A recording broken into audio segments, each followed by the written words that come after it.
What can you talk on that a little bit? How did you get started? I think I got started because, I started out playing drums, and drums, in my opinion, is probably the hardest thing to record. You need all these mics, you need a room, you can't just like plug into the computer and go. So it's just like a fairly extreme instrument to mic up, especially when you're a kid. It's like very intimidating, but I was like dead set on figuring it out. Because I actually went to music school in Los Angeles, and while I was there, I kind of got a feel for what was going on in the music industry. We're like, oh, this is everybody's gonna be a home recording student, and you're gonna be able to like do all this from home, and that's another outlet for my career to grow. So I wanted to figure out how to record drums remotely for people, and because I knew, you can't always be at a gig. What are you gonna do on like a Tuesday afternoon? Everybody else is at their job, you're just going to be sitting at home twiddling your thumbs. So if I could somehow work in things like this to sustain me while I'm not playing gigs, then that's a bonus. That's another, hat I can wear. So that's kind of why I started recording, was just to do remote drum stuff. And then I also like kept going to studios and wasn't stoked on how my drums sounded. So I was like, let me figure out how to do this myself, so that I can make them sound how I want.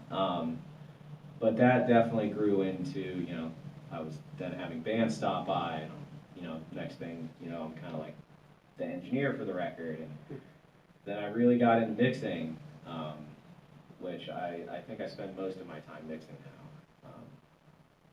But yeah, that's kind of how I got into it. And then, advice, I think everybody should, with today's technology, it's like you can build a recording rig for so cheap now, and you can just you have access to so much stuff at home. How many of you are songwriters? Yeah, I would say the number one thing for songwriter, record your own demos. Even if they suck, like, that's fine. Like, just getting stuff down so you can listen back to it and like critique your stuff, and honestly have more control, because you don't always want to have to be you don't want to be stuck writing only during studio time. And this is a studio owner telling you that. This is like an anti-business move. It's like you shouldn't need guys like me or Keith or guys like that all the time to write your stuff. Music's about exploration, and I think the more you have access to exploring yourself on your own time, the better. Like, it's only going to enhance your songs. So that would be my advice. If anybody has questions after this on like, yo, I want to build a little rig, but I don't know how, like, I'm happy to. I've built so many songwriters, just little recording rigs that, don't present any boundaries or walls, because there is nothing worse than like sitting down with an idea and then like, crap, my stuff doesn't work. So I definitely set it up as simple as possible, but I think everybody in this day and age should definitely explore the idea of demoing their own stuff. For sure. What about like artists that are looking to get traveling a little bit, but aren't really at the agency level? I mean, do you have any advice on that level? Oh man, I did so much DIY touring back in the day. My touring gig now is amazing. It's like totally cush, but I've done some weird shit.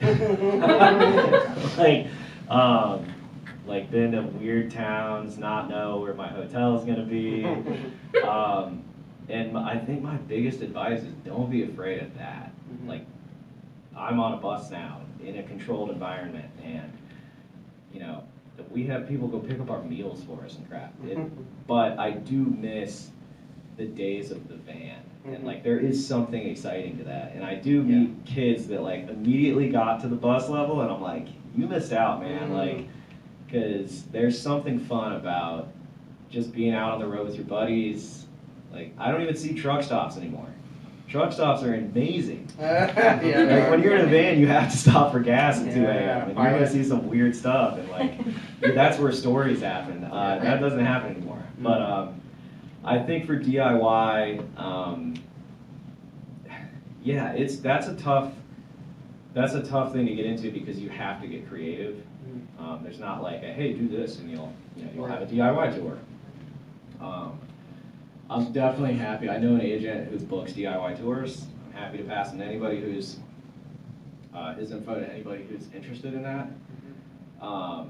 But I think, the main thing's a vehicle. You definitely need a vehicle. You definitely need songs. And you definitely need to, accept the fact that you're just gonna end up in some weird situations. Because that's, part of the game.